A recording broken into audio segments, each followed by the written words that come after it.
La climatisation est particulièrement gourmande en énergie, mais pourtant il est parfois indispensable de l'allumer parce qu'on a des personnes âgées ou des enfants chez soi ou simplement qu'on travaille de chez soi. Alors dans cette vidéo, je vais vous expliquer comment utiliser sa clim en consommant le moins d'énergie possible.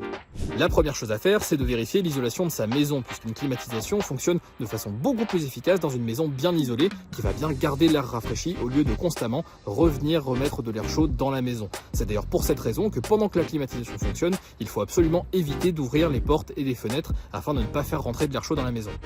Deuxième chose à faire, si vous pensez vous équiper d'un système de climatisation, privilégiez si possible un système de climatisation fixe ou mural qui consomme nativement moins d'énergie qu'un système de climatisation mobile. D'ailleurs, à ce propos, vous pouvez également choisir un système de climatisation réversible, ce qu'on appelle une pompe à chaleur air-air, qui peut également servir de chauffage de façon plutôt efficace pendant l'hiver.